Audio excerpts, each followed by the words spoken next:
আপনারা সবাই একটা গাছের পাতাকে দেখুন।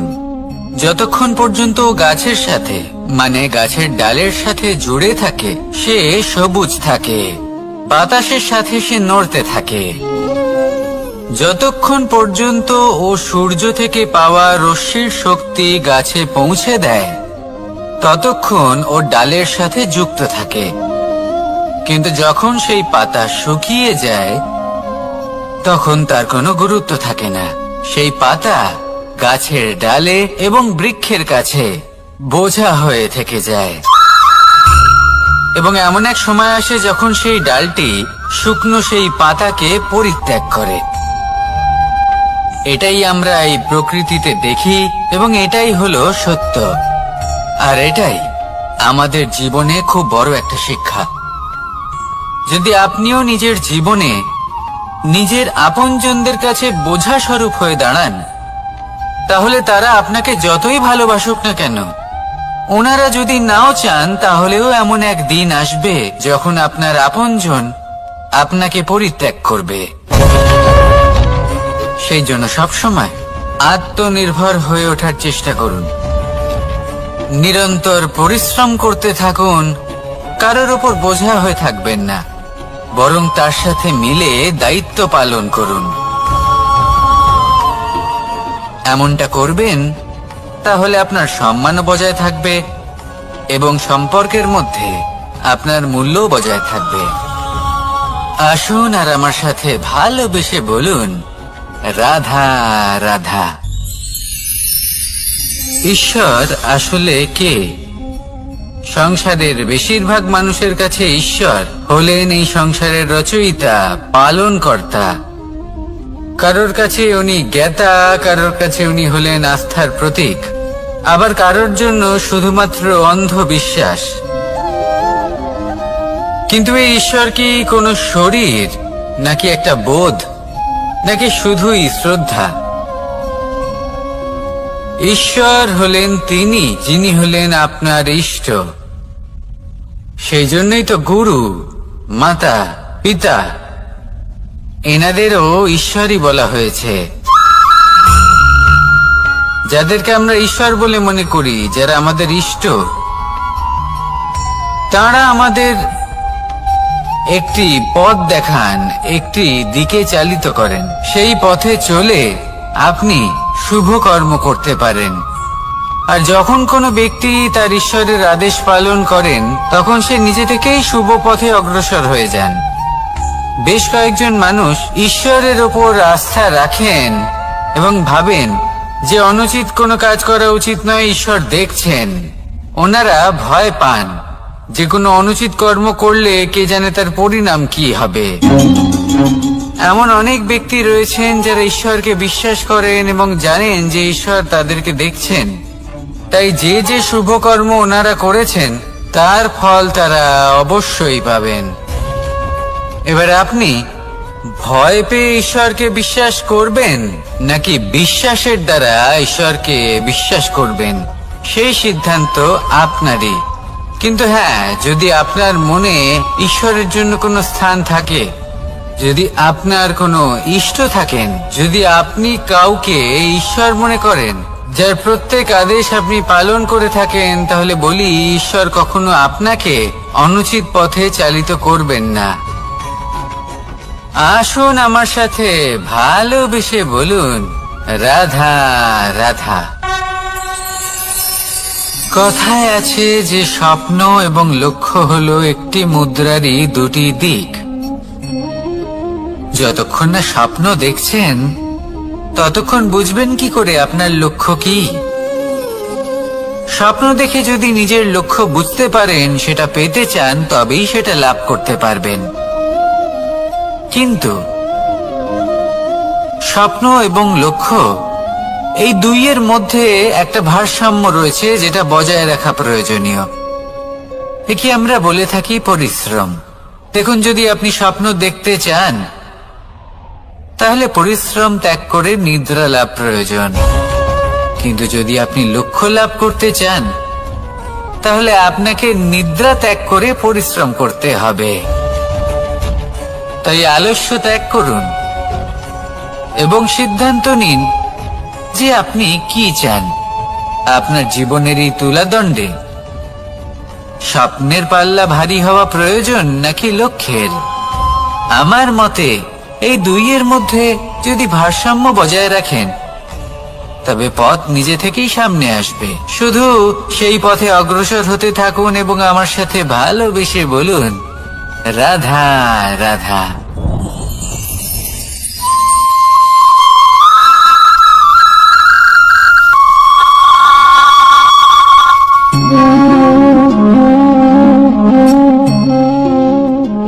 মোহনের বাঁশির এই সুর, এই সঙ্গীত কার না পছন্দ হয়? সবারই খুব ভালো লাগে। এবার এই সুর আসে কোথা থেকে? কেউ বলবেন কৃষ্ণের হৃদয় থেকে। সত্য কথা, এই সুর হৃদয় থেকে নির্গত হয় এবং প্রকট হয় এই বাঁশি থেকে। এই বাঁশিটাকে দেখুন, এই ছিদ্রগুলি দেখুন, প্রত্যেকটা সুর থেকে নিজস্ব একটা স্বর নির্গত হয়। এবার যে ব্যক্তি এই সমস্ত সুর এবং স্বর বুঝতে পারেন, এতে নিপুণ, তিনি এই বাঁশির দ্বারা যে সুর নির্গত করবেন তা তো মধুর অবশ্যই হবে। এবার জীবনের সাথেও কিছুটা এরকমই ঘটে। জীবনের কিছু নীতি থাকে, অর্থ, কুটুম্ব এবং আধ্যাত্মিক। যদি জীবনের প্রত্যেকটা মুহূর্ত সুখময় হয় এরকম আপনি চান, তাহলে এই তিনটি নীতিতে আপনাকে নিপুণ হতে হবে।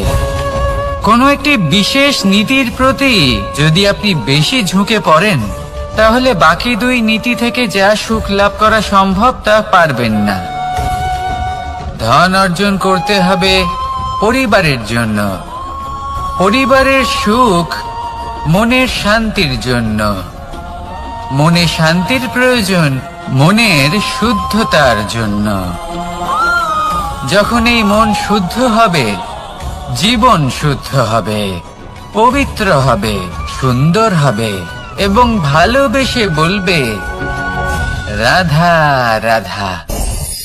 আমি রথে যাত্রা করি, তাতে বারবার পথে থামি আর দেখি যে আমি অনুচিত দিকে যাচ্ছি না তো, আমি উচিত পথেই যাচ্ছি তো। কারণটা কি? কারণ হলো যাতে আমি পথভ্রষ্ট না হয়ে যাই। জীবনযাত্রাতেও এটাই প্রয়োজন। জীবনযাত্রায় ভোগ বিলাসের পথে হারিয়ে যাওয়া খুব সহজ। বারবার থেমে আপনাকে দেখতে হবে, নিজেকে কিছু প্রশ্ন করতে হবে। আমি কি আজ সেই কর্মই করছি যেটা আমি করতে চেয়েছিলাম? আমি কি আজ সেই জীবন যাপন করছি যেমন আমি যাপন করতে চেয়েছিলাম? যদি এই প্রশ্নগুলোর উত্তর হ্যাঁ হয়, তাহলে এগোতে থাকুন, নয়তো থেমে যান এবং বিচরণ করুন। মনে রাখবেন, এই সংসার অত্যন্ত জটিল আর এতে হারিয়ে যাওয়া অত্যন্ত সরল। সেই জন্য নিজে থেকে বারবার থামা এবং জীবন চিন্তন করা অত্যন্ত আবশ্যক। তাহলে সেটাই করুন আর আমার সাথে ভালোবেসে বলুন, রাধা রাধা। এই সংসারে যখনই দুজন মানুষ একত্রিত হয়ে কোনো সমস্যার বিষয়ে আলোচনা করেন, তখন হয় সবার শেষে কোনো না কোনো সমাধান বের করেন বা কোনো না কোনো বিবাদ করেন। এই বিবাদ হলো মনুষ্য জীবনের সব থেকে বড় ঝামেলা, সব থেকে বড় সমস্যা। ভেবে দেখুন, এই বিবাদ কেন হয়? তখনই হয় যখন বার্তালাপ ঠিকমতো হয় না। আর বার্তালাপ ঠিকমতো কেন হয় না? কারণ বেশিরভাগ সময় মানুষ একটাই ভুল করে বসে। সামনের মানুষের কথা শোনেন, কিন্তু তার উত্তর দেবার জন্য, তার কথার মর্ম বোঝার জন্য নয়। কিন্তু যেদিন থেকে, যে মুহূর্ত থেকে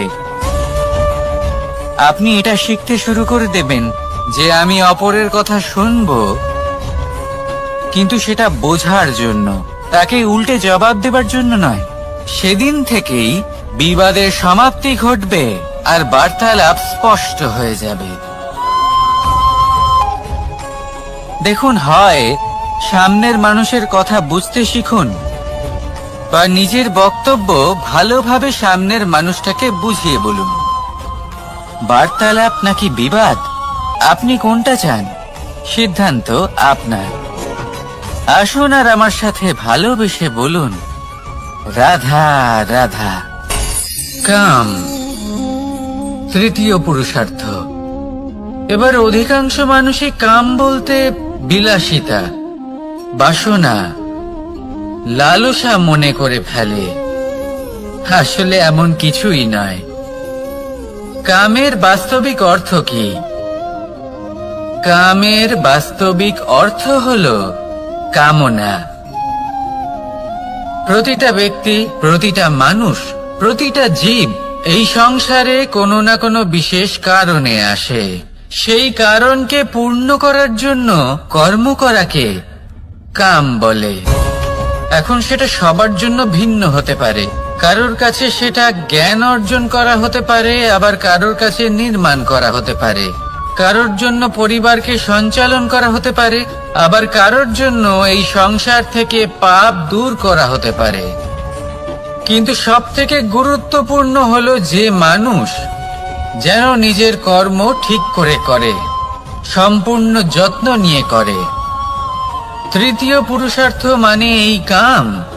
এটার অনুচিত অর্থ নিজেকে বোঝানো মানেই সমগ্র জীবনকে অর্থহীন করে দেওয়া। তাই প্রেম দ্বারা আপনার এই সংসারে আসার কারণটাকে অনুসন্ধান করুন, আর এই প্রেমের সাথেই বলুন, রাধা রাধা। প্রেম আড়াই অক্ষর, মাত্র আড়াই অক্ষরের এই শব্দ প্রেম, এর মধ্যে ত্রিলোকের এবং সমগ্র ব্রহ্মাণ্ডের বীজ নিহিত আছে। এমন কি আছে যে এই প্রেম করতে পারে না? যেখানে শক্তি এবং বিদ্যা প্রয়োগ করে আপনি কিছুই করতে পারবেন না, সেটাও প্রেম দ্বারা অর্জন করা সম্ভব। প্রেম চাইলে পাথরেও ফুল ফোটাতে পারে। প্রেম চাইলে ন্যাড়া পাহাড়ের বুক চিড়ে নদীপথ তৈরি করতে পারে। চাইলে নিরক্ষর ব্যক্তিকে সংসারের শ্রেষ্ঠ জ্ঞানী করে তুলতে পারে। শুধুমাত্র এই প্রেমের জন্য সবার দুষ্টু কানাই ঘনশ্যাম হয়ে উঠেছিল। শুধুমাত্র এই প্রেমের টানেই ত্রিলোকের স্বামী দ্বারকাধীশ নির্ধন সুদামার পদসেবাও করেছিলেন। এই প্রেম হলো সংসারের সব থেকে বড় শক্তি। এই সংসারের আধার হলো প্রেম। এমন কিচ্ছু নেই যা এই প্রেমের পক্ষে সম্ভব নয়। যেখানে বিদ্যা এবং শক্তি সাহায্য করতে পারে না, সেখানে এই প্রেম আপনাকে জয়ী করে দিতে পারে। তাহলে আসুন আর আমার সাথে ভালোবেসে বলুন, রাধা রাধা। আমরা যখনই কোনো যাত্রায় যাব বলে মনে করি, তখনই আমরা প্রস্তুত থাকি আসন্ন বিপদের জন্য বা সংকটের জন্য। যেমন যদি আমাদের মনে হয় যে আজকের পরিবেশ খুব ঠান্ডা হবে, তাহলে আমরা গরম বস্ত্র ধারণ করি বা সেটাকে সাথে নিয়ে যাই। যদি মনে হয় যে বৃষ্টি হতে পারে বা বৃষ্টি হয়ে চলেছে, আমরা দেখছি, তাহলে আমরা একটা ছাতা সাথে নিয়ে নিই। আমরা প্রস্তুত থাকতে চাই এবং এটাই উচিত, এবং সেই কারণেই আমরা যাত্রায় সাফল্য লাভ করি।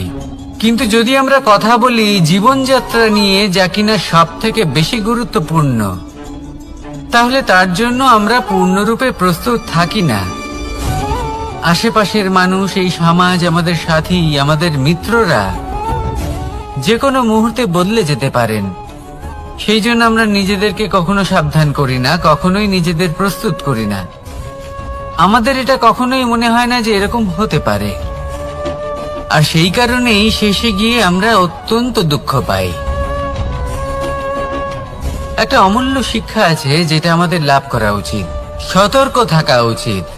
এই জীবনযাত্রার জন্য শুধুমাত্র এই পরিবেশের বিষয়ে তথ্য সংগ্রহ করা বা তাকে অনুমান করা এটুকু হলেই চলবে না।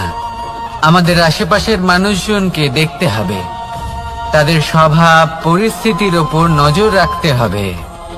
যখন তারা রং পাল্টাচ্ছেন নজর রাখতে হবে, তা অত্যন্ত আবশ্যক। পরিবর্তন আপনার জীবনে অবশ্যম্ভাবী, সঠিকভাবে তার সম্মুখীন হন। আসুন আমার সাথে ভালোবেসে বলুন, রাধা রাধা। আপনি এটা শুনে থাকবেন যে ছোট্ট একটা বালক সে ঈশ্বরের প্রতিরূপ হয়, কিন্তু এমন কেন বলা হয় তা কি আপনি কখনো ভেবে দেখেছেন? আমি আপনাকে বলছি, কোন একটা ছোট্ট বালককে দেখুন, সে কি করে? সকলকে সমান চোখে দেখে। ওর মনে না কোনো ছলনা রয়েছে, না কোনো কপটতা, না অহংকার রয়েছে, আর না কোনো বিষয় নিয়ে কোনো চিন্তা। সকলকে সে সমান চোখে দেখে আর নিজের মধ্যেই প্রসন্ন থাকে, সকল বিকার থেকে মুক্ত। এগুলোই তো সেই গুণ সেই বালকের মধ্যে, যা হলো ঈশ্বর স্বরূপ।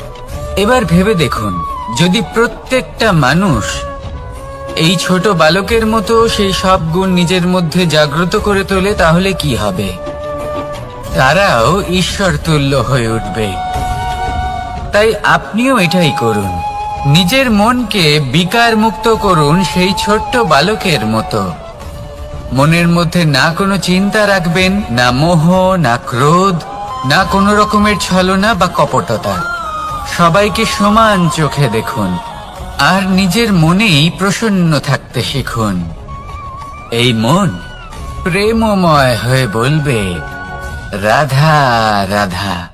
কেউ আমাকে মাখন চোর বলেন, কেউ বা আমাকে মুরলী মনোহর বলেন, কেউ আমাকে যুদ্ধ বিমুখ বলেন, কেউ বা আমাকে সুদর্শনধারী বলেন, কিন্তু আমি আসলে কে? আসুন, আজ আমি আপনাকে আমার আসল পরিচয় জানাবো। বাড়িতে সুস্বাদু মাখন থাকা সত্ত্বেও গোপীদের কাছে সুমধুর ভালোবাসাপূর্ণ বকুনি খাওয়া যে ভালোবাসে, সেই হলো কৃষ্ণ।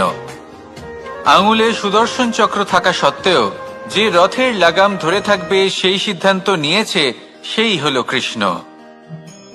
দ্বারকার মতো অনন্য রাজমহল থাকা সত্ত্বেও সুদামার মতো সখা যার অত্যন্ত প্রিয়, সেই হলো কৃষ্ণ।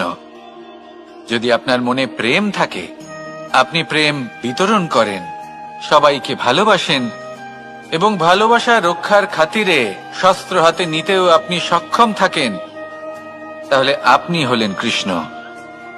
আসুন আমার সাথে ভালোবেসে বলুন, রাধা রাধা।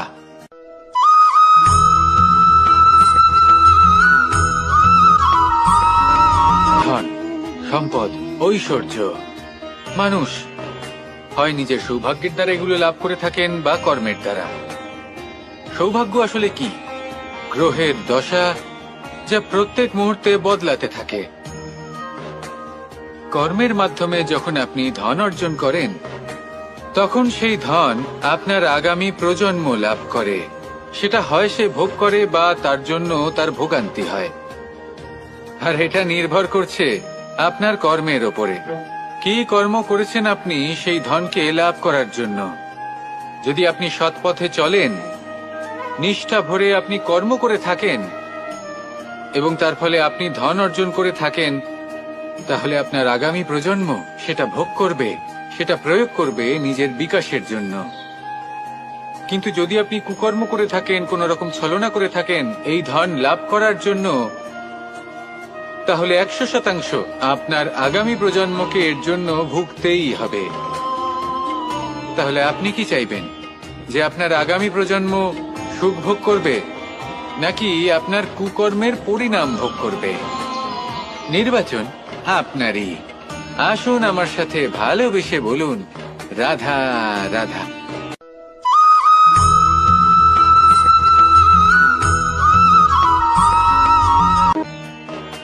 এমন অনেক মানুষ আছেন যারা আমাকে ভগবানের পরিভাষা জানতে চান, যে ভগবান আসলে কি, তিনি কেমন।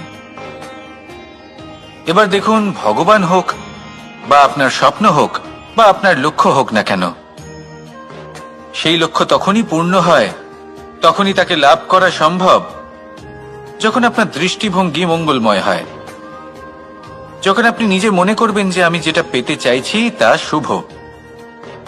উদাহরণস্বরূপ, কোনো পাখিকে দেখুন, সে গাছের ডালে বসে এবং সেখানেই বিশ্রাম করে, কিন্তু পড়ে না। কেন? কারণ ওর বিশ্বাস যে যে শাখার উপরে ও বসে আছে সেটাই হলো ওর বাসস্থান। যদি আপনি বিশ্বাস করেন তাহলে আপনি পাথরের মধ্যেও ভগবান দর্শন করতে পারবেন, আর যদি বিশ্বাস না থাকে তাহলে যদি ভগবান সামনে দাঁড়িয়েও থাকে তবেও আপনার বিশ্বাস হবে না। তাই বিশ্বাস করতে শিখুন। এই বিশ্বাসের আধারেই আপনি সেই সব কিছু পাবেন যা আপনি পেতে চাইছেন। আসুন আমার সাথে ভালোবেসে বলুন, রাধা রাধা।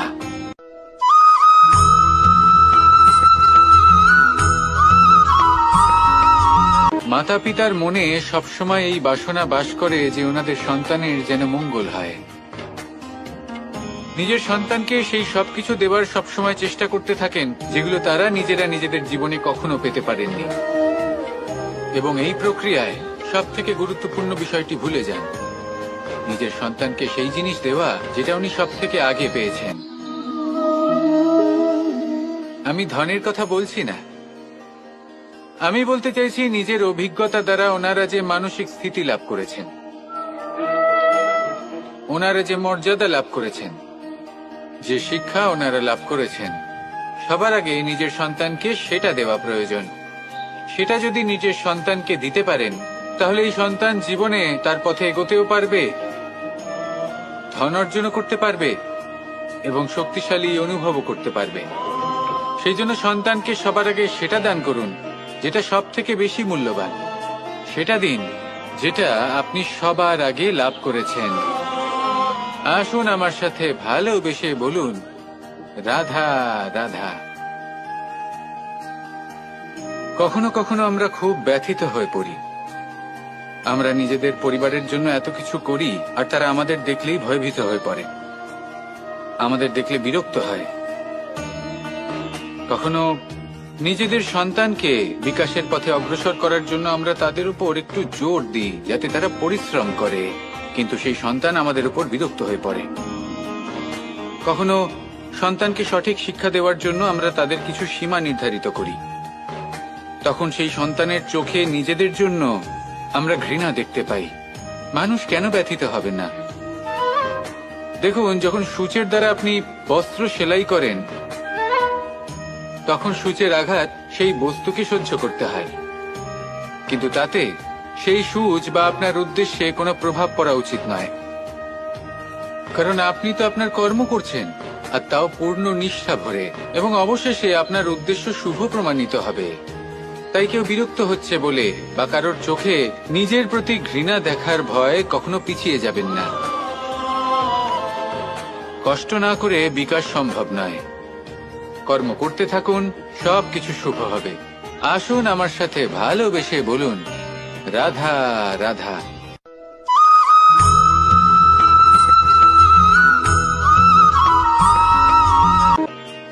জল হলো জীবনের আধার। যদি জল না থাকে এই সংসারের জীবনের কোনো অস্তিত্ব নেই।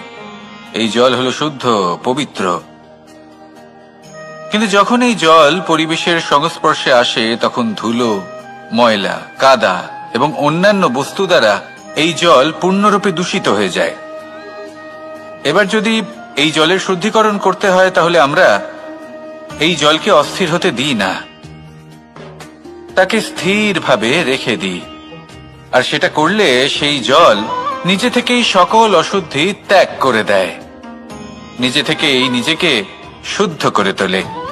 এটা কিন্তু আমাদের মনের সাথেও হয়ে থাকে। এই সংসারে এত সমস্যার সম্মুখীন হয়েও কোথাও না কোথাও আমাদের এই মন মলিন হয়ে যায়, এতে নেতিবাচক ভাব জাগ্রত হয়। সেই মুহূর্তে আপনি কোনোভাবে রাগ করবেন না, মন খারাপ করবেন না, তাড়াতাড়ি কোনো সিদ্ধান্ত নেবেন না, কোনো প্রতিক্রিয়া দেবেন না। শুধু নিজের এই মনকে শান্ত করে রাখবেন, শান্ত মনে দিন যাপন করবেন, যদি এটা করেন তাহলে আপনি নিজে থেকেই বুঝতে পারবেন যে কি কি অশুভ ভাব আপনার মধ্যে জাগ্রত হয়েছে আর কি কি শুভ চেতনা আপনাকে জাগ্রত করতে হবে। আপনি নিজে থেকেই এমন পথ খুঁজে পাবেন যার দ্বারা এই অশুদ্ধি আপনি ত্যাগ করতে পারবেন। আসুন আমার সাথে ভালোবেসে বলুন, রাধা রাধা।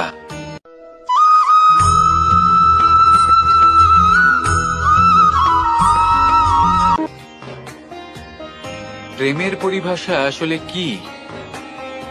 ভিন্ন ভিন্ন ধরনের ব্যক্তি, ভিন্ন ভিন্ন ধরনের প্রেমী, আলোচক বিভিন্ন ধরনের পরিভাষা প্রদান করেন এই প্রেম নিয়ে। কিন্তু প্রত্যেকের মনেই কখনো কখনো এই প্রশ্ন এসেছে, এই ভালোবাসা আসলে কি? নিজের প্রিয়তমকে জয় করাই কি প্রেম? চার হাত এক হয়ে যাবার নামই কি প্রেম? নিজের আবেগ ব্যক্ত করাই কি ভালোবাসা? না, প্রেমের অর্থ কাউকে লাভ করা নয়, বরং তার মাঝে বিলীন হয়ে যাওয়া। যদি কারোর হাত ধরে থাকি তাহলে আজীবন তার সাথে পথ চলা হলো প্রেম। প্রেম শুধুমাত্র সেটা নয় যা প্রেমী আর প্রেমিকার কেশদামে মালা বেঁধে দেয়। মাতা পিতার জন্য দিনরাত পরিশ্রম করা, নিজের পরিবারের জন্য দিনরাত পরিশ্রম করা, সেটাও প্রেম। নিজের বন্ধুদের জন্য, আপনজনের জন্য সবকিছু উজাড় করে দেওয়ার নাম হলো ভালোবাসা। নিজের মাতৃভূমির জন্য সাহসের সাথে লড়াই করা এবং আনন্দে নিজের জীবন ত্যাগ করে দেওয়াও কিন্তু প্রেমের নামান্তর। সেই জন্য যারা বুদ্ধিমান ব্যক্তি তারা কখনো প্রেমের পরিভাষা খুঁজতে চান না, কারণ তারা জানেন যে এই প্রেম কতটা বিশাল। তারা জানেন যে এই প্রেম হলো এক বিশাল সাগর যাকে নিজের মুঠোয় ধরে রাখা যায় না। সেই জন্য এই প্রেমের সাগরে ডুবে যান এবং সকলকে ভালোবাসতে শিখুন। যদি সবাইকে ভালোবাসতে পারেন তাহলে তাদেরও কল্যাণ হবে যারা আপনাকে ভালোবাসে, এবং সকলকে ভালোবাসতে শিখুন। যদি সবাইকে ভালোবাসতে পারেন তাহলে তাদেরও কল্যাণ হবে যারা আপনাকে ভালোবাসে, তাদেরও কল্যাণ হবে যাদেরকে আপনি ভালোবাসেন, আর আপনারও কল্যাণ হবে। আর তখন এই মন ভালোবেসে বলবে, রাধা রাধা।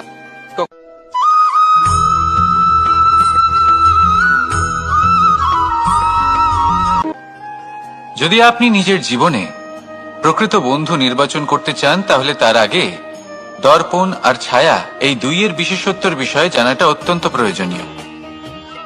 দর্পণ কি করে থাকে? যখনই আপনি দর্পণের দিকে তাকাবেন ও শুধুমাত্র আপনাকে সত্যের সাথে অবগত করাবে, ও আপনাকে কখনো মিথ্যে বলবে না। সেখানেই যদি ছায়ার কথা বলি তাহলে দেখুন ছায়া কি করে। সব সময় আপনার সাথে থাকে, কখনো আপনার সঙ্গ ত্যাগ করে না।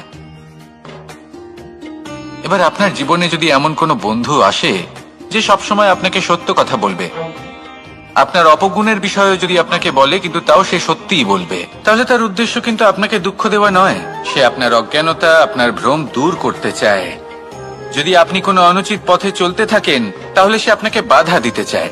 আর যদি সেই মিত্রই ছায়া সঙ্গীর মতো হয়, সে কখনোই সুখ দুঃখে আপনার সঙ্গ ত্যাগ করবে না। তার উদ্দেশ্য হলো সবসময় আপনাকে রক্ষা করা। তাই এরকম দর্পণ বা ছায়ার মতো কোনো বন্ধু যদি আপনার জীবনে আসে তাহলে তাকে কোথাও যেতে দেবেন না। সে আপনার জীবনকে সুখময় করে তুলবে। আর যদি আপনার জীবনে উপস্থিত বন্ধু এমন না হয় তাহলে তাকে নিজের থেকে দূরে করে দেওয়াই বাঞ্ছনীয়। তাহলে দর্পণ আর ছায়ার মতো প্রকৃত এবং ভালো বন্ধুকে নিজের জীবনে স্থান দিন আর আমার সাথে ভালোবেসে বলুন, রাধা রাধা।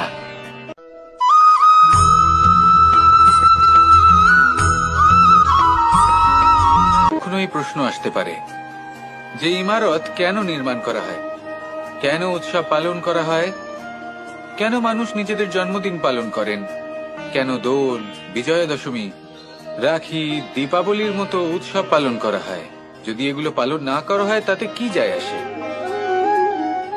যদি এই দোল উৎসব পালন না করা হয় তাহলে কি এই সংসার ভুলে যাবে যে নারায়ণের প্রতি ভক্তির কারণে ভক্ত প্রহ্লাদকে অগ্নি স্পর্শ করতে পারেনি? যদি বিজয়া দশমী পালন না করা হয় তাহলে কি এই সংসার ভুলে যাবে যে এই দিনে শ্রীরাম রাবণকে বধ করেছিলেন? যদি আমরা দীপাবলির এই উৎসব পালন না করি তাহলে কি এই সংসার এটা ভুলে যাবে যে অযোধ্যাতে অমাবস্যার এমন এক রাত এসেছিল যে রাত্রে অযোধ্যা পূর্ণিমার থেকে বেশি উজ্জ্বল হয়ে উঠেছিল? যদি এই রাখি উৎসব পালন না করা হয় তাহলে কি এই সংসারের ভাই এবং বোনেরা একে অপরের প্রতি ভালোবাসা কি সেটা ভুলে যাবে? বিষয়টা ভুলে যাওয়ার নয়, বিষয়টা হলো মনে রাখা। যখন জীবনে আমরা কোনো একটা স্থানে পৌঁছই, উপলব্ধিগুলোর উৎসব পালন করি, যাতে সেই মুহূর্তে আমরা সকলের মধ্যে আনন্দ ছড়াই এবং মানুষ সেই মুহূর্তটা মনে রাখেন। এই স্মৃতিগুলোই মানুষের মধ্যে বিশ্বাসের জন্ম দেয়। এই বিশ্বাস যে আগামী যেদিন আসছে তাতে আরো আনন্দের সম্ভাবনা রয়েছে। ভালোবাসার এই উৎসব, ভালোবাসার এই পার্বণ, এটা মানুষের মনে বিশ্বাসের জন্ম দেয় যে প্রত্যেক যুগে কেউ না কেউ এসেছে এবং পরবর্তীতেও আসবে। তাহলে আসুন আমরা ডুবে যাই আমার লীলার এই প্রেম যাত্রায় এবং ভালোবাসার এমন একটা উৎসব পালন করা যাক যা এই সংসার যুগ যুগ পর্যন্ত মনে রাখবে। তাহলে আসুন আর আমার সাথে ভালোবেসে বলুন, রাধা রাধা।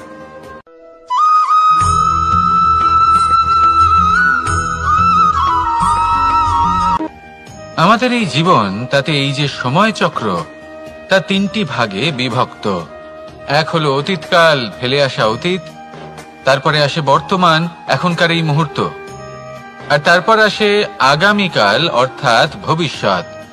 এবার এখানে সবথেকে গুরুত্বপূর্ণ হলো অতীতকাল, ভবিষ্যৎকাল, ফেলে আসা অতীত এবং আগামী সময়। কেন? কারণ এই দুইয়ের উপর নির্ভর করছে যে আপনি বর্তমানে কি করতে চলেছেন। শুধু প্রয়োজন হলো সঠিক দৃষ্টিভঙ্গির। অতীতকালকে যদি আপনি একটি দৃষ্টিভঙ্গি থেকে দেখেন, তাহলে অতীতকালে আপনি দুঃখও দেখতে পাবেন, যন্ত্রণাও দেখতে পাবেন। অন্য কোনো দৃষ্টিভঙ্গি থেকে দেখলে আপনি অতীতকাল থেকে শিক্ষাও লাভ করবেন। এবার এই শিক্ষা অনুসারেই বর্তমানে কর্ম করা উচিত। এবং যদি ভবিষ্যতের কথা বলি, তাহলে বলবো ভবিষ্যতের কথা ভেবে আপনি আজ অবশ্যই চিন্তিত হতে পারেন। অন্য একটি দৃষ্টিভঙ্গি থেকে দেখলে এই ভবিষ্যতেই আপনি একটি লক্ষ্য, একটি উদ্দেশ্য দেখতে পাবেন যে আপনি কি করতে চান, কি লাভ করতে চান। এবার সেই অনুসারে বর্তমানে কর্ম করা উচিত, ভবিষ্যৎ এবং অতীতকাল অনুসারে। এভাবেই যদি জীবনে কর্ম করতে থাকেন, আপনার এই বর্তমানের দিনগুলো আপনি একটু নতুন ভাবে বাঁচতে পারবেন। এভাবেই যদি জীবনে এগোতে থাকেন, তাহলে আপনার জীবনে আনন্দের উদ্ভব হতে কেউ বাধা দিতে পারবে না। আসুন আমার সাথে ভালোবেসে বলুন, রাধা রাধা।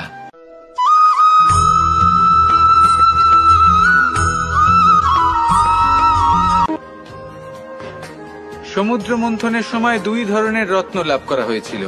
প্রথম হলাহল, যার প্রভাব থেকে এই সমস্ত সংসারের জীবের প্রাণ বাঁচানোর জন্য মহাদেব তাকে নিজের কণ্ঠে ধারণ করে নিয়েছিলেন।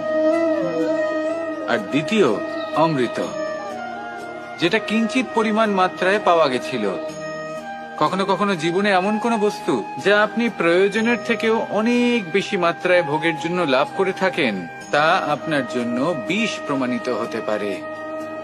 যেমন জল, প্রয়োজনের থেকে অনেক বেশি মাত্রায় যদি এই জল আসে তাহলে আপনার প্রাণ কাটতে পারে।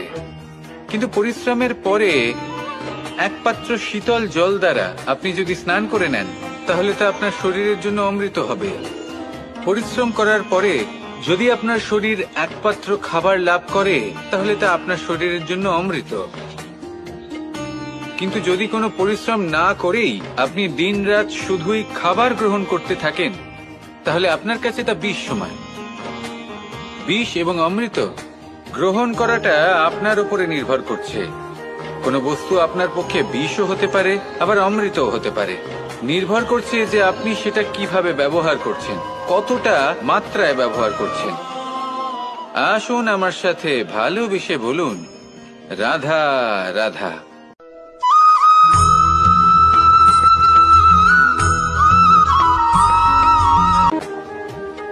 সুখ, দুঃখ, মৃত্যু, মহামারী, এগুলো কখনো বলে আসে না, আবার জিজ্ঞাসা করেও আসে না। এমনই হয় দ্রুত ক্রীড়ার এই খেলায়। এক কারাগারের মতো, একটা মাকড়সার জালের মতো। যেমন একটা মাকড়সার জাল একটা পোকাকে নিজের দিকে আসতে আকর্ষিত করে নিজের চমকের দ্বারা। নিজের গঠন দ্বারা। সেরকমই দ্রুত ক্রীড়ার এই খেলা মানুষকে নিজের দিকে আসতে প্ররোচিত করে। শেষে গিয়ে মানুষ আটকা পড়ে। পার্থক্য শুধু এটাই, যখন এক পোকা এই জালে জড়িয়ে পড়ে তখন সে তার প্রাণ হারায়। মানুষ যখন এই দ্রুত ক্রীড়ায় আকর্ষিত হয়, সে নিজের মান, নিজের ধন সবকিছু হারায়, নিজের বিবেক হারিয়ে ফেলে। কিন্তু আপনি আপনার বিবেক কখনোই হারাবেন না। যদি আপনার মনে লোভ চলে আসে, আপনি লোভী হয়ে ওঠেন। যদি আপনি দ্রুত ক্রীড়ার এই খেলায় আটকা পড়েন, তাহলে মনে রাখবেন, এই খেলা থেকে ফিরে আসা প্রায় অসম্ভবই বলা যায়। নিজের বিবেক কখনো হারাতে দেবেন না, কারণ বিনাশ আসার প্রথম লক্ষণ হলো বিবেকের বোধ চলে যাওয়া। এই প্ররোচনায় কখনো পা দেবেন না। আর আমার সাথে ভালোবেসে বলুন, রাধা রাধা।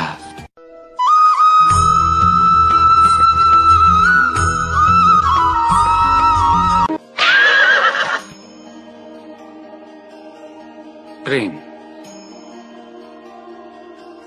2.5 অক্ষর, মাত্র 2.5 অক্ষরের এই শব্দ প্রেম, এর মধ্যে ত্রিলোকের এবং সমগ্র ব্রহ্মাণ্ডের বীজ নিহিত আছে। এমন কি আছে যা এই প্রেম করতে পারে না? যেখানে শক্তি এবং বিদ্যা প্রয়োগ করে আপনি কিছুই করতে পারবেন না, সেটাও প্রেম দ্বারা অর্জন করা সম্ভব। প্রেম চাইলে পাথরেও ফুল ফোটাতে পারে। প্রেম চাইলে ন্যাড়া পাহাড়ের বুক চিরে নদীপথ তৈরি করতে পারে। চাইলে নিরক্ষর ব্যক্তিকে সংসারের শ্রেষ্ঠ জ্ঞানী করে তুলতে পারে। শুধুমাত্র এই প্রেমের জন্য সবার দুষ্টু কানাই ঘনশ্যাম হয়ে উঠেছিল। শুধুমাত্র এই প্রেমের টানেই ত্রিলোকের স্বামী দ্বারকাধীশ নির্ধন সুদামার পদসেবাও করেছিলেন। এই প্রেম হলো সংসারের সবথেকে বড় শক্তি। এই সংসারের আধার হলো প্রেম। এমন কিচ্ছু নেই যা এই প্রেমের পক্ষে সম্ভব নয়। যেখানে বিদ্যা এবং শক্তি সাহায্য করতে পারে না, সেখানে এই প্রেম আপনাকে জয়ী করে দিতে পারে। তাহলে আসুন আর আমার সাথে ভালোবেসে বলুন, রাধা রাধা।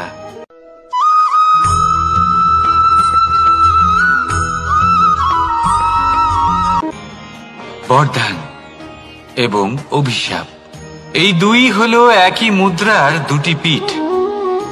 এই বরদান আমরা অনেক কারণে পেতে পারি। কখনো নিজের পরিশ্রমের কারণে, কখনো নিজের তপস্যার কারণে, কখনো আমাদের পূর্বপুরুষদের কর্ম ও তপস্যার কারণে। কিন্তু এই বরদান কতক্ষণ বরদান থাকবে তা আমরা নিশ্চিত করতে পারি না। তা সুনিশ্চিত করে শুধুমাত্র আমাদের কর্ম। যদি আপনাকে উদাহরণ দিই, আপনি রেশমের কীট দেখেছেন? ও বরদান পেয়েছে যে ও নিজের সুরক্ষার জন্য খোলস বানাতে পারে। এবারও তাতে এত মত্ত হয়ে যায় যে এমন এক আবরণ বানিয়ে ফেলে যাতে সে নিজেই আবদ্ধ হয়ে চাপা পড়ে মরে যায়। এটার তাৎপর্য কি?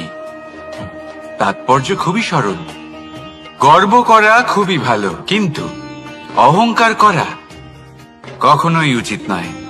যদি অহংকার মনের মধ্যে প্রবেশ করে, তাহলে এই বরদান অভিশাপে পরিণত হতে সময় লাগে না। আর যদি কর্মশ্রেষ্ঠ হয়, তাহলে অভিশাপ ও বরদানে পরিণত হয়। তাহলে আসুন শ্রেষ্ঠ কর্ম করুন আর আমার সাথে ভালোবেসে বলুন, রাধা রাধা।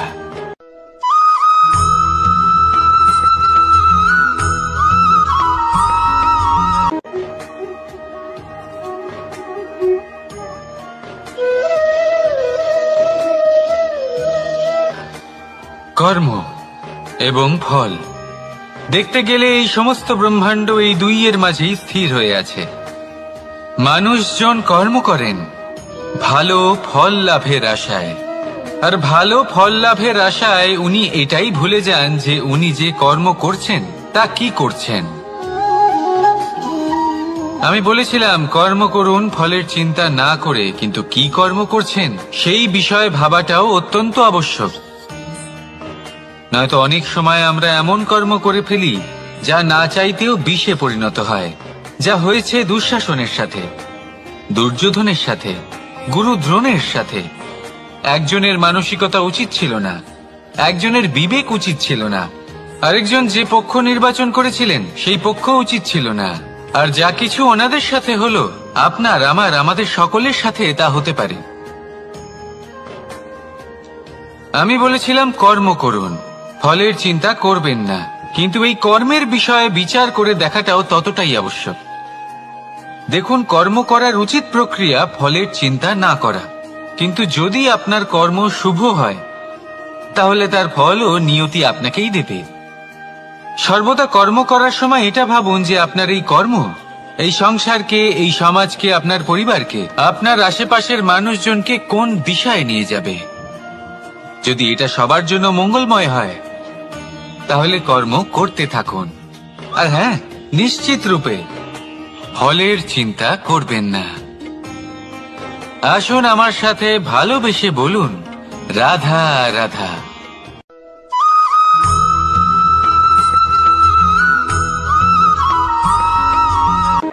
শব্দই হলো শূন্য, শব্দই হলো আরম্ভ, শব্দই হলো অন্ত, শব্দই হলো অমর, শব্দই হলো ব্রহ্ম। এই শব্দ হলো অত্যন্ত বিশেষ। কেউ কাঁদলে তাকে হাসিয়ে তোলে, কেউ হাসলে তাকে কাঁদিয়ে দেয়। কারোর মনে উদ্দীপনা জাগিয়ে তুলতে পারে, আবার কারোর মনে কাঁটা হয়ে বিঁধে থাকতে পারে। একটা অত্যন্ত গুরুত্বপূর্ণ কথা যা বোঝা অত্যন্ত আবশ্যক। আপনার মন, আপনার হৃদয়ে যতই শুদ্ধ হোক না কেন, যতই পবিত্র হোক না কেন, আপনার দৃষ্টিভঙ্গি যতই স্পষ্ট হোক না কেন, যদি আপনার কথা পবিত্র না হয়, যদি আপনার শব্দ শুদ্ধ না হয়, তাহলে তা আপনাকে আপনার কর্মফল ভোগ করতে বাধ্য করবেই। একটা সহজ উদাহরণ দিই। আপনার জীবনে এমন কেউ অবশ্যই থাকবেন যাকে আপনি পছন্দ করেন না, যিনি হয়তো অধর্মী মানুষ, যিনি হয়তো দুর্বুদ্ধি সম্পন্ন মানুষ, কিন্তু তার জন্য অপশব্দ প্রয়োগ করলে তার মধ্যে কোনো পরিবর্তন আসবে না, তার মানসিকতা বদলাবে না, শুধু মনে প্রতিশোধ স্পৃহা জেগে উঠবে, মনে হিংসা জাগবে, আর কিচ্ছু নয়। সেই জন্য নিজের শব্দকে নিয়ন্ত্রণ করুন, নিজের কথা সংযত করুন। শ্রেষ্ঠ থেকে শ্রেষ্ঠতর মানুষকেও সাবধানী হতে হয়, কারণ যদি এই শব্দের প্রয়োগ সঠিক না হয় তাহলে আজীবন মানুষকে নির্বাক হয়ে থাকতে হতে পারে। তাহলে নিজের শব্দ নিয়ন্ত্রিত রাখুন, নিজের কথাকে শুভ করুন, এতে প্রেমবোধ জাগিয়ে তুলুন, আর সেই প্রেমবোধ নিয়েই বলুন, রাধা রাধা।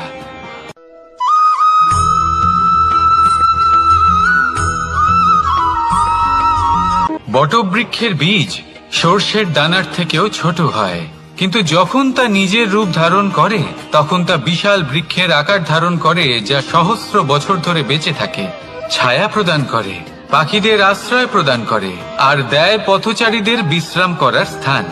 কেন? কারণ সেই ছোট বীজ তা মাটির ভেতরে গিয়ে নিজের খোলস ত্যাগ করে। অন্ধকারে থাকে সে, যতই আলো আসুক না কেন, যতই বর্ষা আসুক না কেন, সব সহ্য করে।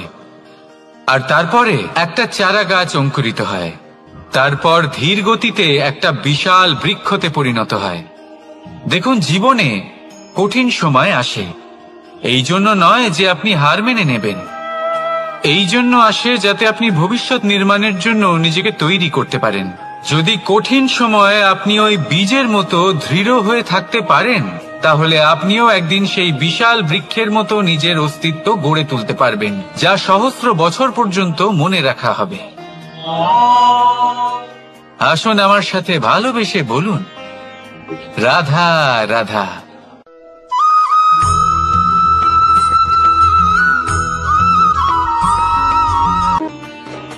ভগবান আর ভক্ত যখন এক আকার হয়ে যায়, যখন ভক্ত তার ভগবানের প্রতি এবং নিজের জীবনের উদ্দেশ্যের প্রতি সম্পূর্ণরূপে সমর্পিত হয়, তখন জন্ম নেয় ভক্তি। এই সংসারের সমস্ত আশা হয়তো আপনার সঙ্গ ত্যাগ করে দিতে পারে, তখনও ভক্তি সাথে থাকবে। ভক্ত আর ভগবান যখন এক আকার হয়ে যায়, তাদের মধ্যে কোনো পার্থক্য থাকে না, তারা এক হয়ে যায়, এক ব্যক্তিত্ব, এক অস্তিত্ব। সেই জন্য কখনো জীবনে যে কোনো রূপেই, যে কোনো প্রকারেই যে কোনো ঈশ্বরকে মান্য করুন, মনের মধ্যে শ্রদ্ধা ভাব জাগ্রত করুন, মনে ভক্তি ভাব জাগ্রত করুন। এই সমগ্র সংসারে সব কিছু আপনাকে ছেড়ে চলে গেলেও তখনও এই ভক্তি শুধুমাত্র আপনার উত্থান ঘটাবে। তাই মনে ভক্তি জাগ্রত করুন আর আমার সাথে ভালোবেসে বলুন, রাধা রাধা।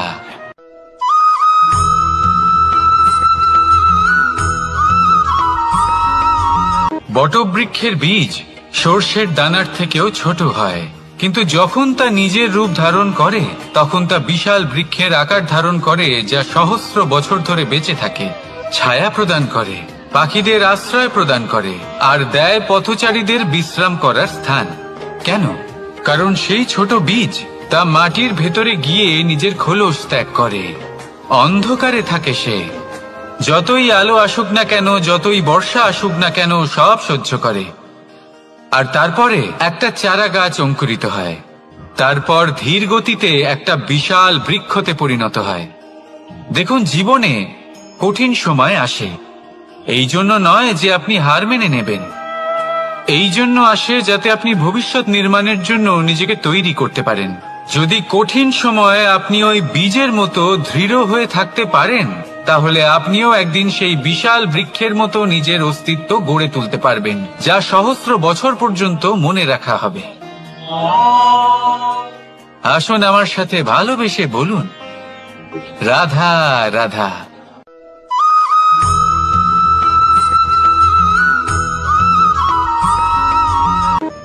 সাফল্য কে না চান? সাফল্য লাভ করার, শিখরে পৌঁছানোর আলাদাই একটা আনন্দ রয়েছে। আর আপনজনদেরও কে না চান? প্রত্যেক মানুষ চান যেন জীবনে তার কোনো আপনজন থাকে, যারা সবসময় তাদের সাথে থাকবে, কারণ আপনজনের সাথেই তো সাফল্যের আনন্দ সব থেকে বেশি পাওয়া যায়।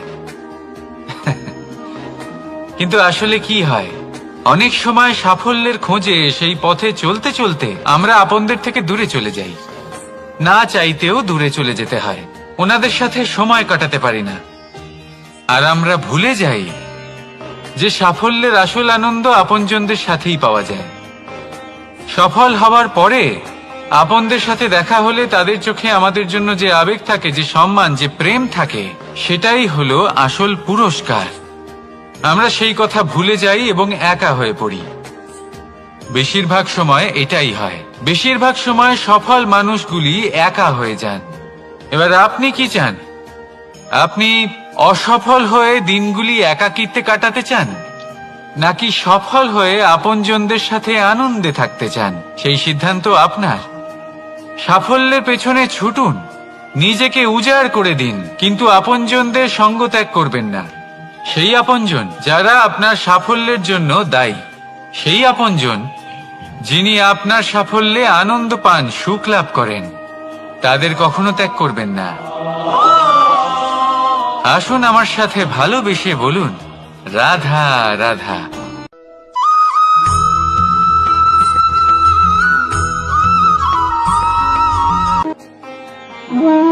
এই ব্রহ্মাণ্ড কত বৃহৎ, তাই না? যার সম্মুখে এই পৃথিবীকেও একটা বিন্দুর মতো মনে হয়।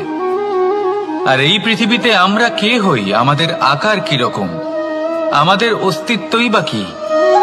যখন আমরা এভাবে ভাবি তখন মনে হয় আমরা কিছুই নই। তা আমরা যখন কিছুই নই, তাহলে আমরা এত চিন্তা করি কেন? কি ভেবে ভয় পাই? কাকেই বা এত ভয় পাই? কে আমাদের মারতে পারে আর কেই বা আমাদের জন্ম দেবে? আত্মার আসলে না কখনো জন্ম হয় আর না কখনো মৃত্যু। আত্মা শুধুই শরীর বদল করে। আপনি, আমি, আমরা সকলে এই শরীর নয়, আমরা হলাম আত্মা, যা হলো পরম আত্মার পরম অঙ্গ। সেই জন্য মনে রাখবেন, বাইরের কোথাও দেখবেন না, নিজের অন্তরের গভীরে গিয়ে দেখুন, আত্মাকে উপলব্ধি করতে শিখুন। ক্লেশ, ভয়, চিন্তা, এই সব কিছুর থেকে নিজেকে দূরে রাখুন, তাহলেই উপলব্ধি করতে পারবেন পরমাত্মাকে। তাহলে আসুন আমার সাথে ভালোবেসে বলুন, রাধা রাধা।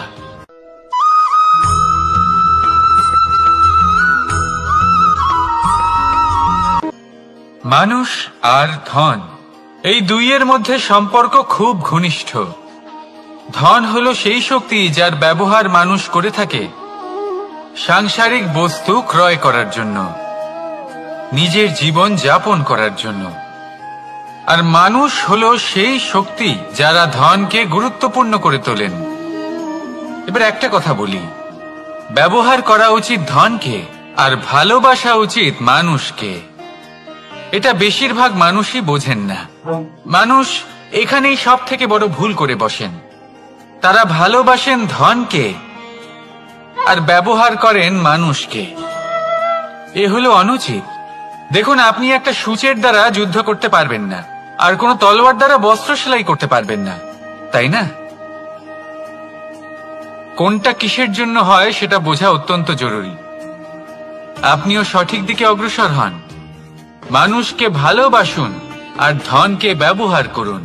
যদি আপনি মানুষকে ব্যবহার করেন তাহলে আপনি ভালোবেসে ফেলবেন ধনকে, আর এই ভালোবাসা ধীরে ধীরে পরিণত হবে লোভে, আর ধীরে ধীরে এটা আপনাকে বিনাশ করে দেবে। তাহলে সমস্ত মানুষকে ভালোবাসুন আর এইভাবে ভালোবেসে বলুন, রাধা রাধা।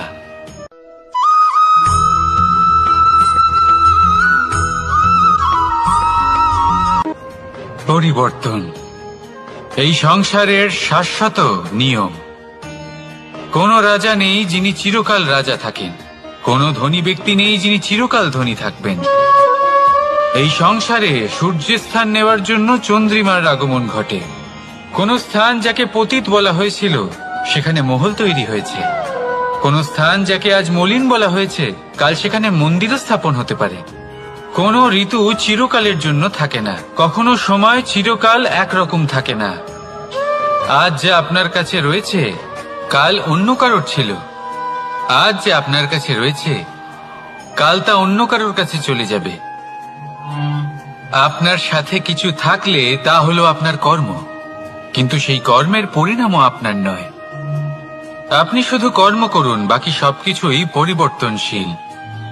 কিন্তু সেই পরিবর্তনকে দেখে ভয় পাওয়ার প্রয়োজন নেই, তাকে স্বাগত জানান। যদি আপনি হাসি মুখে সেই পরিবর্তনকে স্বাগত জানান তাহলে এই পরিবর্তনও হাসি মুখে আপনার সাথে থাকবে। আসুন আমার সাথে ভালোবেসে বলুন, রাধা রাধা।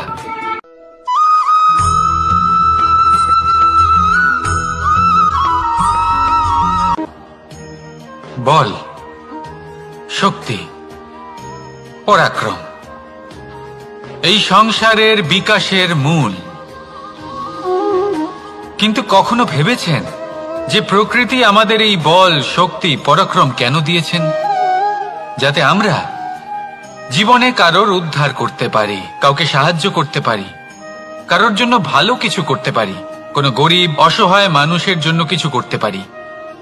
এই বল, এই শক্তির সদ্ব্যবহার করতে পারি। কখনো দেখেছেন এমন মানুষ যার কাছে অসীম শক্তি আছে কিন্তু তার সাথেই অসম্ভব অহংকারও রয়েছে? যিনি নিজেকে সর্বশ্রেষ্ঠ বলে মনে করেন, খারাপ কাজও করেন। আপনি দেখবেন প্রকৃতি এবং মানুষ তাকে ভাঙতে সর্বদা চেষ্টা করেন। মনে রাখবেন, যতই সুবিশাল পর্বত হোক না কেন, তা যদি পথে পড়ে তাকে ভেঙে পথ প্রশস্ত করা হয়। যদি আপনার কাছে বল থাকে, শক্তি থাকে, পরাক্রম থাকে, তাহলে তার সদ্ব্যবহার করুন, কাউকে সাহায্য করুন, কাউকে রক্ষা করুন। যদি আপনি আপনার শক্তির দুর্ব্যবহার করেন তাহলে মনে রাখবেন আপনি নিজের বিনাশ নিজেই আমন্ত্রণ করছেন। এবার বল অর্জন করার পরে, শক্তি অর্জন করার পরে আপনি নিজেকে বিনাশ করতে চান নাকি এই সংসারের উদ্ধার করতে চান? সিদ্ধান্ত আপনার। রাধা রাধা।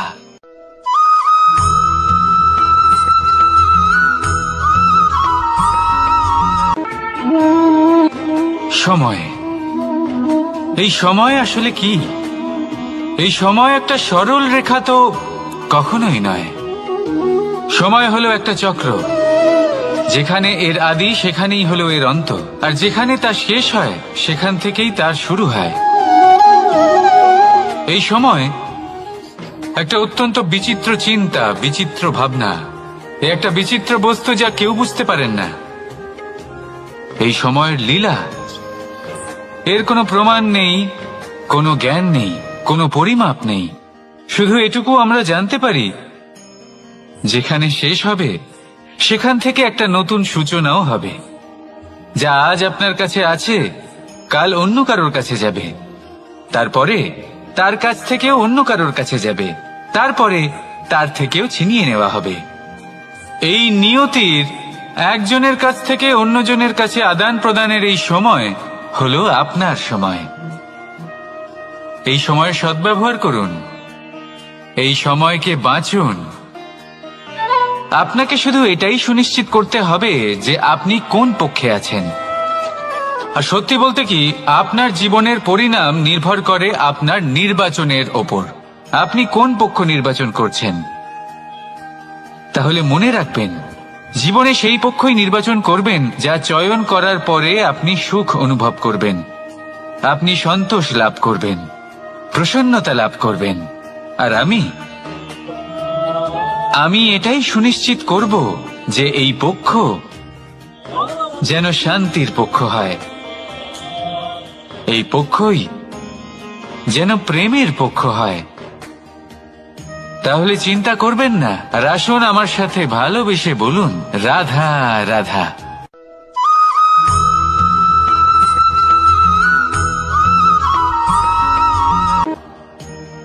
বল, শক্তি, পরাক্রম এই সংসারের বিকাশের মূল। কিন্তু কখনো ভেবেছেন যে প্রকৃতি আমাদের এই বল, শক্তি, পরাক্রম কেন দিয়েছেন? যাতে আমরা জীবনে কারোর উদ্ধার করতে পারি, কাউকে সাহায্য করতে পারি, কারোর জন্য ভালো কিছু করতে পারি, কোনো গরিব অসহায় মানুষের জন্য কিছু করতে পারি। এই বল, এই শক্তির সদ্ব্যবহার করতে পারি। কখনো দেখেছেন এমন মানুষ যার কাছে অসীম শক্তি আছে কিন্তু তার সাথেই অসম্ভব অহংকারও রয়েছে, যিনি নিজেকে সর্বশ্রেষ্ঠ বলে মনে করেন, খারাপ কাজও করেন। আপনি দেখবেন প্রকৃতি এবং মানুষ তাকে ভাঙতে সর্বদা চেষ্টা করেন। মনে রাখবেন, যতই সুবিশাল পর্বত হোক না কেন, তা যদি পথে পড়ে তাকে ভেঙে পথ প্রশস্ত করা হয়। যদি আপনার কাছে বল থাকে, শক্তি থাকে, পরাক্রম থাকে, তাহলে তার সদ্ব্যবহার করুন, কাউকে সাহায্য করুন, কাউকে রক্ষা করুন। যদি আপনি আপনার শক্তির দুর্ব্যবহার করেন, তাহলে মনে রাখবেন আপনি নিজের বিনাশ নিজেই আমন্ত্রণ করছেন। এবার বল অর্জন করার পরে, শক্তি অর্জন করার পরে আপনি নিজেকে বিনাশ করতে চান নাকি এই সংসারের উদ্ধার করতে চান, সিদ্ধান্ত আপনার। রাধা রাধা।